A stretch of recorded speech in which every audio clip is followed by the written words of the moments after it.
നമസ്കാരം, news prime മലയാളത്തിലേക്ക് സ്വാഗതം. 2027 ഗുജറാത്ത് നിയമസഭാ തെരഞ്ഞെടുപ്പ് നടക്കാൻ പോകുന്നത്. ഗുജറാത്തിൽ ആം ആദ്മി പാർട്ടിയിലേക്ക് പോയവർ പലരും തിരികെ കോൺഗ്രസിലേക്ക് മടങ്ങിയെത്തുന്നത് ശുഭസൂചനയായി രാഹുൽ ഗാന്ധി പറഞ്ഞിരിക്കുകയാണ്. രാഹുൽ ഗാന്ധി കൃത്യമായി പറഞ്ഞിരിക്കുന്നു, തന്നെ നേരിട്ട് വിളിക്കാൻ എല്ലാവർക്കും അവകാശമുണ്ട്.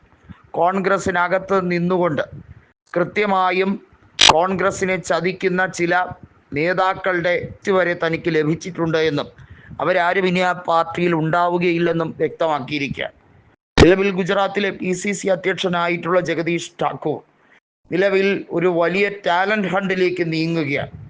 നമുക്കറിയാം, ഹാർദിക് പട്ടേൽ അടക്കമുള്ളവർ കാടിളക്കി വെടിവെക്കുന്ന പോലെ വലിയ പ്രചരണവുമായി മുന്നോട്ട് വന്നവരാണ്. അവരാരും തന്നെ കോൺഗ്രസിന് വിശ്വസ്തരായിരുന്നില്ല.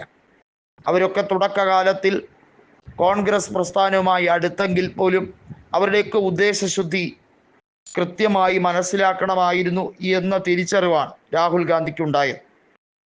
കോൺഗ്രസിനെ സംബന്ധിച്ചിടത്തോളം താഴെത്തട്ടിൽ പ്രവർത്തിച്ചു വരുന്ന നിരവധി നേതാക്കളെ വിഷമിപ്പിച്ചുകൊണ്ട് BJP വിട്ട് കോൺഗ്രസിലേക്ക് അവർ ടിക്കറ്റ് നൽകാതെ വരുമ്പോൾ വരുന്ന പല നേതാക്കളെയും സ്ഥാനാർത്ഥികളാക്കിയതാണ് കോൺഗ്രസിനെ പറ്റിയ ഏറ്റവും വലിയ അപജയം.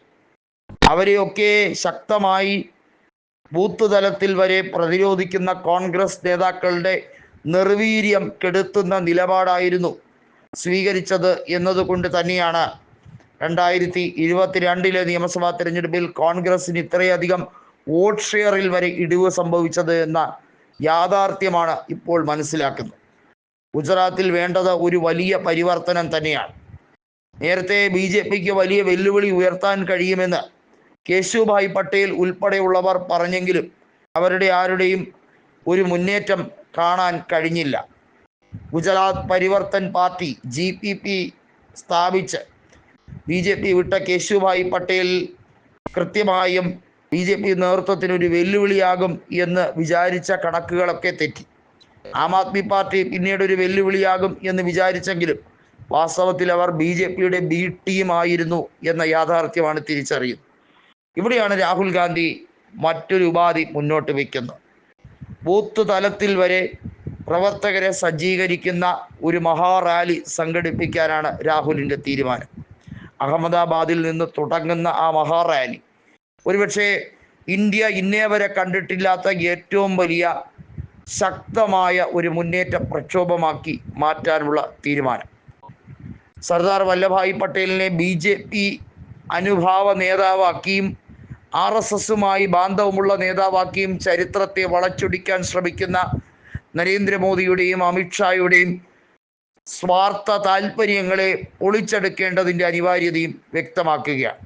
നരേന്ദ്രമോദി തൻ്റെ പ്രസംഗങ്ങളിൽ പലപ്പോഴായി കൃത്യമായി സർദാർ വല്ലഭായ് പട്ടേൽ ആദ്യത്തെ പ്രധാനമന്ത്രിയായിരുന്നുവെങ്കിൽ വലിയ രീതിയിൽ നെഹ്റുവിയൻ തന്ത്രങ്ങളൊന്നും തന്നെ ഇന്ത്യയിൽ നടപ്പാക്കില്ലായിരുന്നു, ഇന്ത്യയിൽ ഇത്രയും അധികം ബുദ്ധിമുട്ടുകൾ ഉണ്ടാകില്ലായിരുന്നു എന്ന് പറഞ്ഞു നടക്കുകയാണ്. വാസ്തവത്തിൽ മോദിയുടെയും അമിത്ഷായുടെയും ലക്ഷ്യം അതുതന്നെയാണ്. വോട്ട് ബാങ്ക് രാഷ്ട്രീയം ഗുജറാത്തിൽ എങ്ങനെയാണ് സൃഷ്ടിച്ചതെന്നുള്ളത് വ്യക്തമാണ്.